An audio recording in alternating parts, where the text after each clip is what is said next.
Hi friends, welcome to SudhaSri kitchen. இப்போ நம்ம hide and seek பிஸ்கட்டையும் diary மில்க்கையும் பயன்படுத்தி நம்ம அருமையான ஒரு சாக்லேட் லவா கேக் செஞ்சுருக்கோம். எவ்வளோ சூப்பராக சாஃப்டாக இருக்குது பாருங்கள். அதே மாதிரி நம்ம வேக வச்சு எடுத்ததும் ரொம்பவே சாஃப்டாக இருக்குது. பார்த்தீங்களா எவ்வளோ சாஃப்டாக இருக்குன்னு. இந்த சாக்லேட் லவா கேக்கை கட் பண்ணி பார்க்கலாமா? சேர்த்த சாக்லேட்டாக நல்லா மெல்ட் ஆகி நல்லா சூப்பராக வந்திருக்கு பாருங்கள். அதே மாதிரி நம்ம வேக வச்சதும் நல்லா மெல்ட் ஆகிருக்கு. சாக்லேட் லவா கேக் செய்கிறதுக்கு ஹைட் அண்ட் சீக் பிஸ்கட் 2 எடுத்திருக்கேன். பிஸ்கட்டை பிரிச்சுக்கலாம்.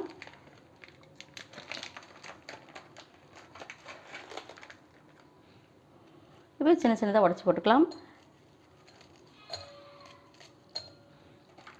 இந்த மாதிரி காஃபி டேஸ்ட் உள்ள எந்த பிஸ்கட் எடுத்துட்டாலுமே நமக்கு இந்த சாக்லேட் லவா கேக் ரொம்ப சூப்பராக இருக்கும். இது எல்லாத்தையும் உடச்சி எடுத்து வந்துடுறேன். இப்போ உடச்சி வச்சுருக்கிற இந்த ஹைட் அண்ட் சீக் பிஸ்கட் எல்லாத்தையும் நம்ம மிக்ஸி ஜாரில் சேர்த்து நைஸாக பவுடராக்கி அரைச்சி எடுத்துகிட்டு வந்துடலாம்.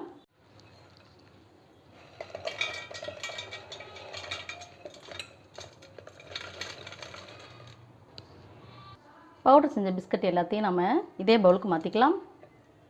இப்போ காய்ச்சி ஆற வச்ச பால் இருக்குது. இதை நம்ம இந்த பிஸ்கட் தூளோடு சேர்த்து நம்ம கொஞ்சம் கொஞ்சமாக நம்ம கலந்து விட்டுட்டே வருவோம். நமக்கு எவ்வளோ தேவையோ அதுக்கு தகுந்த மாதிரி நம்ம இதை கலந்துக்கலாம். இதை செஞ்சு கொடுத்தா குழந்தைங்க ரொம்ப விருப்பமாக சாப்பிடுவாங்க. நல்லா சுட சுட லாவா கேக் சாப்பிடும்போது அவ்வளோ அட்டகாசமாக இருக்குங்க. என்ன தான் நம்ம கடையில் விதவிதமாக பிஸ்கட்ஸு கேக்கு எல்லாம் வாங்கி சாப்பிட்டாலும் வீட்டில் செஞ்சு சாப்பிடும்போது அதனோட டேஸ்ட்டே தனிதாங்க. நல்லா கட்டிகள் இல்லாமல் நல்லா கலந்து எடுத்துக்கணும். இந்த மாதிரி கட்டிகள் இல்லாமல் நல்லா கரைச்சி எடுத்தாச்சு. அடுத்தது இப்போ ஒரு பணியாரக்கல் எடுத்துக்கலாம். அதில் நம்ம நெய்யெல்லாம் நல்லா அப்ளை பண்ணிக்கலாம். நெய் அப்ளை பண்ணி செஞ்சால் ரொம்ப சூப்பராக வாசனையாக இருக்கும். இப்போ நம்ம கரைச்சி வச்ச ஹைட் அண்ட் சீக் பிஸ்கட்டு இது பாதியெல்லாம் ஊற்றிக்கலாம்.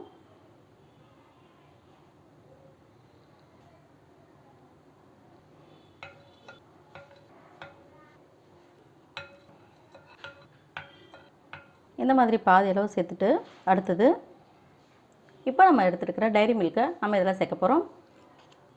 இப்போ ஒவ்வொரு லாவா கேக்கு நடுவுலையும் இந்த 2 பீஸை நம்ம இப்படி மடித்து இப்போ நடுவில் இப்படி சேர்த்துக்கலாம்.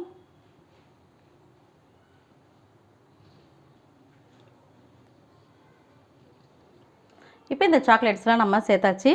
அடுத்தது இதை கவர் பண்ணுற மாதிரி நம்ம இன்னும் கொஞ்சம் மேலே இதை ஊற்றிடலாம். இப்படியும் செய்யலாம். நம்ம இட்லி தட்டில் வச்சியும் நம்ம வேக வச்சியும் செய்யலாம். இப்போ ரெடியாக நம்ம இதெல்லாம் ஊற்றி எடுத்து வச்சிட்டோம். இப்போ அடுப்பில் வச்சிடலாம். இப்போ ஒரு இட்லி தட்டில் இப்போ இந்த மாதிரி நெய் அப்ளை பண்ணிக்கலாம். இதே மாதிரி நம்ம சேர்த்துக்கலாம்.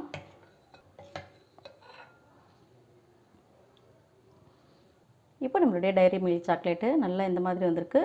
நல்லா மெல்ட்டாக இருக்குது. இதை அப்படியே நம்ம சேர்த்துக்கலாம். இப்போ இதுக்கு மேலே இதை கவர் பண்ணி விட்டுறலாம்.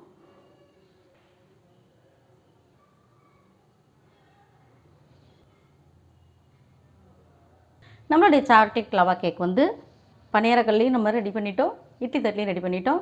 இது 2 அடுப்பில் வச்சு எடுத்துகிட்டு வந்துடலாம். இப்போ நம்ம அடுப்பு ஆன் பண்ணிக்கலாம். இப்போ இதை லோ ஃப்ளேமில் வச்சுட்டு நம்ம மூடி வச்சுருவோம். நிதானமான தீயில தான் மெதுவாக தான் வேகணும், இல்லைன்னா கீழே இருக்கிறது பூரா கரிஞ்சிடும். இப்போ கரெக்டாக ஒரு 3 நிமிஷம் ஆச்சு. திறந்து பார்க்கலாம்.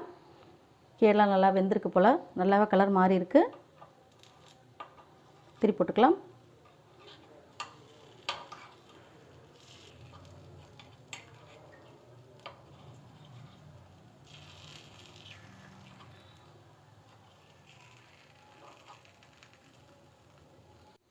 எல்லாத்தையும் திருப்பி விட்டாச்சு.